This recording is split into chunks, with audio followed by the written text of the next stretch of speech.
Welcome back. Break पर जाते हुए जिसकी हमने आपको इंकलिंग दी थी, यानी सुर्खी दी थी, वो ये कि अब ये सारा सियासी माहौल क्या बन रहा है, कौन हुकूमत बनाने जा रहा है। तो अब उसकी हम डिटेल्स देते हैं और बुलेटिन का आगाज करते हैं। कैसी होगी अगली हुकूमत, कौन बनेगा वज़ीर आज़म, अहम वजारतें किस किस के हिस्से में आएंगी, ये बहुत बड़े ज़बरदस्त सवाल हैं, बड़े इंटरेस्टिंग सवाल हैं। हतमी गैर सरकारी नताइज वाज़े होने के बाद मुस्लिम लीग नून ने हुकूमत साजी के लिए पीपल्स पार्टी और दीगर जमातों से राब्तों का आगाज़ कर दिया है। सदर नून लीग शहबाज शरीफ की आसिफ जरदारी से मुलाकात में हुकूमत साजी पर गुफ्तगू हुई है और ज़राए ये बता रहे हैं कि मुज़ाकरात का अगला दौर आज़ाद अरकान से राबतों के बाद किया जाएगा, क्योंकि आज़ाद अरकान भी बीच में है इस इक्वेशन में कहीं ना कहीं, और उनसे तो राब्ते होने ही हैं अगर ये अपना जो टारगेट है हुकूमत साजी का ये अचीव करना है, हुकूमत बनाने का। वज़ीर आज़म के इंतखाब के एजेंडे पर मुज़ाकरात नंबर गेम्स पूरे होने के बाद होंगे। शहबाज शरीफ JUI के अमीर मौलाना फजल रहमान और MQM के सरबराह खालिद मकबूल से भी राब्ता करेंगे। MQM पाकिस्तान के सरबराह खालिद मकबूल सिद्दीकी ये कहते हैं कि शहबाज शरीफ ने लाहौर बुलाया है, मगर वो ये समझते हैं कि उन्हें खुद हमारे पास चलकर आना चाहिए। उनका कहना था कि उनकी कुछ मसरूफियात हैं, रात तक ये तय होगा कि वो आएंगे या हम जाएंगे, यानी कि या तो खालिद मकबूल सिद्दीकी जाते हैं लाहौर या फिर लाहौर से मियां शहबाज शरीफ मिलने आते हैं। नून लीग से 1-2 रोज़ में बातचीत का सिलसिला शुरू हो जाएगा, ये उन्होंने कंफर्म कर दिया है। और इसी से जुड़ी खबर यह है, राब्तों मुज़ाकरात से जुड़ी खबर यह है कि चेयरमैन पीपल्स पार्टी ने कुछ देर पहले ही जियो न्यूज़ से खुसूसी गुफ्तगू की है और बड़ी उन्होंने सर हासिल गुफ्तगू की, बड़े सवालात के जो उन्होंने जवाब दिए। उन्होंने कहा कि जब तक आज़ाद उम्मीदवार फैसला ना कर लें ये नहीं कहा जा सकता कि हुकूमत कौन बनाएगा। जियो न्यूज़ की इलेक्शन ट्रांसमिशन में गुफ्तगू करते हुए बिलावल भुट्टो जरदारी ने कहा कि पीपल्स पार्टी ने अब तक किसी सियासी जमात से हुकूमत साजी पर बाज़ाब्ता कोई बात नहीं की है। जो इंडिपेंडेंस है वो क्या फैसले करते हैं उस पर भी पूरा मुल्क का नजर है। जब रिजल्ट हमारे सामने होंगे तो हम इस पोजीशन में हो सकेंगे कि हम बाकी सियासी जमातें, चाहे वो मुस्लिम लीग हो या ये PTI का ग्रुप हो या इंडिपेंडेंस हो या बाकी सियासी जमातें, ना बलोचिस्तान में, ना पंजाब में, ना वफाक में पाकिस्तान पीपल्स पार्टी के बगैर हुकूमत बनता है। अभी तक पाकिस्तान पीपल्स पार्टी का कोई ऑफिशियल कॉन्वर्सेशन ना नून लीग के साथ, ना PTI के साथ, ना किसी और जमात से हुआ है। पाकिस्तान पीपल्स पार्टी ने मुझे नामजद किया था वज़ीर आज़म के। अगर हमने वो फैसला तब्दील करना है तो एक बार फिर मुझे सेंट्रल एग्जीक्यूटिव कमेटी को बुला के फैसला करेंगे कि पाकिस्तान पीपल्स पार्टी कैसे आगे बढ़ती है। अब ये सूरत हाल थोड़ी दिलचस्प इसलिए है कि तमामी जमातें ज़रा सी यानी खुश भी हैं, एट द सेम टाइम गुमा गू की भी सूरत हाल है, क्योंकि मिक्स मैंडेट आया। तहरीक इंसाफ ने मरकज़ पंजाब और खैबर पख्तूनख्वा में हुकूमत बनाने का ऐलान कर दिया है। कॉन्फिडेंट वो दिखाई दे रहे हैं। PTI के रहनुमा बैरिस्टर गौर ने कहा कि अवाम के मैंडेट का एहतराम किया जाए। अवाम की उमंगों के बरअक्स ज़बरदस्ती बनवाई गई हुकूमत मुल्क की मुआशी सूरत हाल बेहतर नहीं कर सकती है।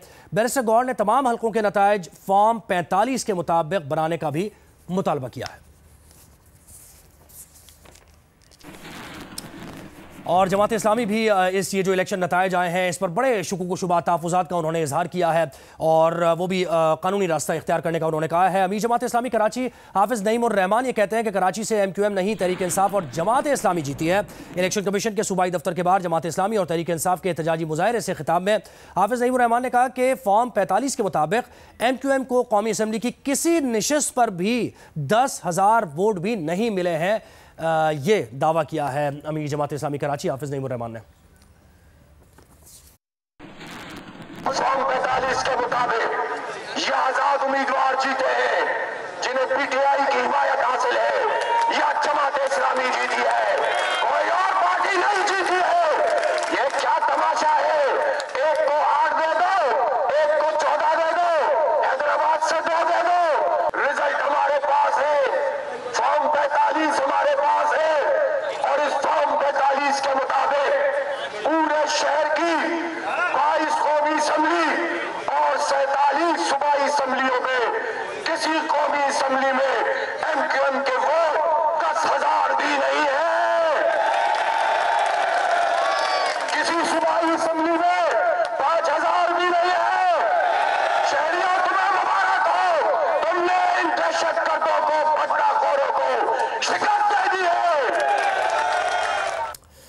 और मुल्क के मुख्तलिफ हिस्सों में जो कुछ हो रहा है, मेल मुलाकातें हो रही हैं, सियासी तज्जिए जारी हैं, खबरें जारी हैं, अपडेट्स आ रही हैं, एहतजाज हो रहा है, इस सब से मुतालिक आपको बता रहे हैं। तो ब्रेक में जाते हुए हमने आपको बताया था कराची में नुमाइश चौरंगी पर TLP के कारकुनों और पुलिस के दरमियान झड़पें हुई हैं। जीशान शाह से अहवाल जानते हैं। जीशान, बताइएगा इस वक्त क्या सूरत हाल आप देख रहे हैं वहाँ पर?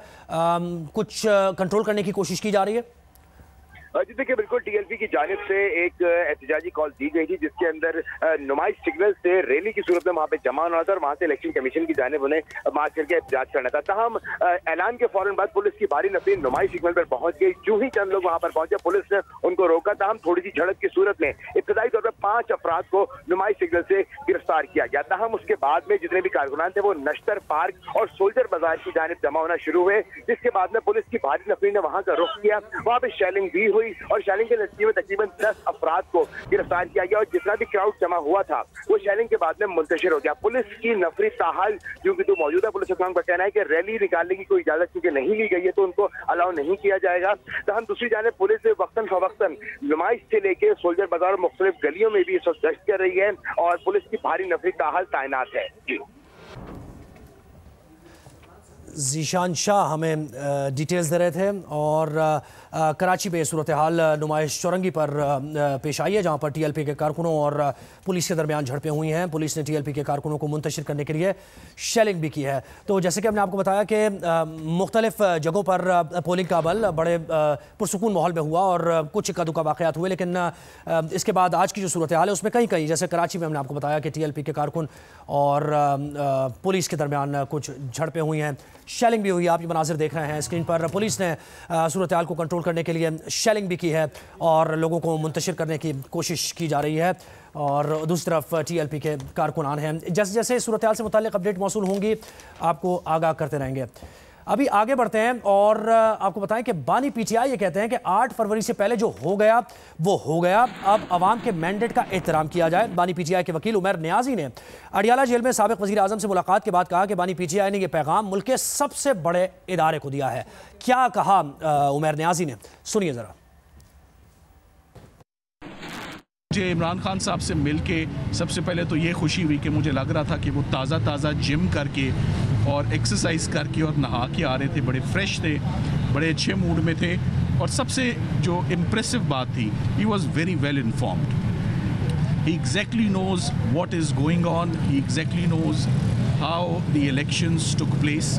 उन्होंने इलेक्शंस के हवाले से बड़ी तफसीली हदायत उमर नियाजी साहब को दी। जो खान साहब के साथ मीटिंग हुई उसमें खान साहब ने सबसे पहले तो अपनी कौम को मुबारकबाद पेश की है।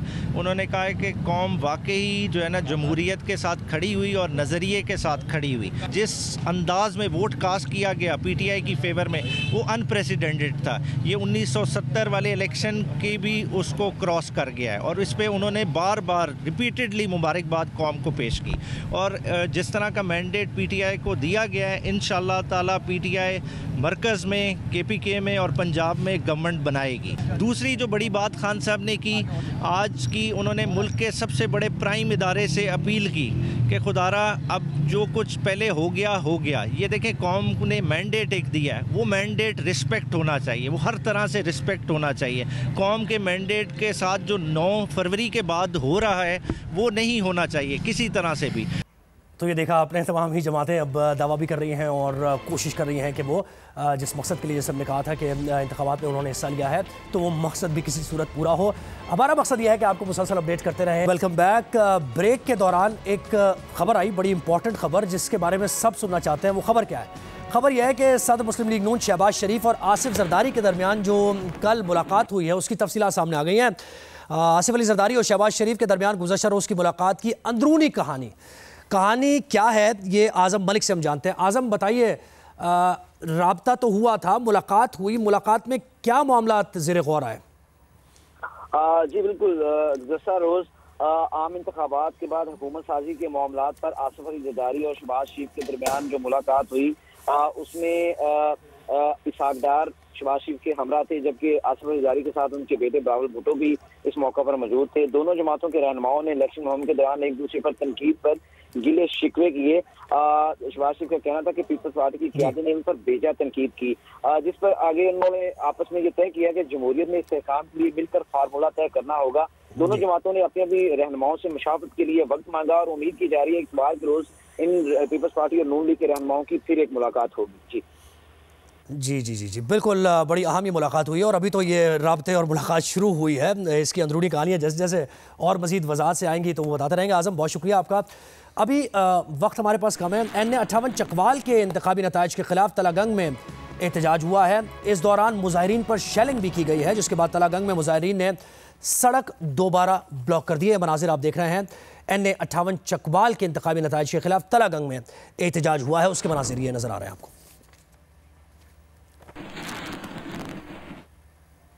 और तुर्बत में नेशनल पार्टी के रहनुमाओं और कारकुनान ने इंतखाबात के नताइज में मुबैना धांधली के खिलाफ DRO के दफ्तर के सामने एहतजाजी धरना दे दिया है। तुर्बत में DRO के दफ्तर के सामने एहतजाजी धरने में मरकजी सदर नेशनल पार्टी डॉक्टर अब्दुल मालिक बलोच और पार्टी रहनुमा और कारकुनान शरीक हैं। नेशनल पार्टी का मौक़िफ़ है कि हल्का PB 25, PB 27 और PB 28 केच में पार्टी के उम्मीदवारों की जीत को हार में तब्दील कर दिया गया है। इसी सिलसिले से जुड़ी एक और खबर कि नेशनल पार्टी के मरकजी सदर डॉक्टर अब्दुल मालिक बलोच कहते हैं कि इंतखाबात में हमारे उम्मीदवारों को जाली वोटों के जरिए हराया गया है। हकीकी नुमाइंदों की बजाय डमी लोगों को लाया जा रहा है और इस अमल की हम मजम्मत करते हैं। डॉक्टर अब्दुल मालिक बलोच ने धरने के मौके पर जियो न्यूज़ से बात करते हुए कहा कि हमें कहा गया था कि इंतखाबात गैर जानिबदाराना होंगे, लेकिन ऐसा हो नहीं सका है। तो जियो न्यूज़ पर खबरों, तज्जियों और तबसरों का सिलसिला यूं ही जारी रहेगा।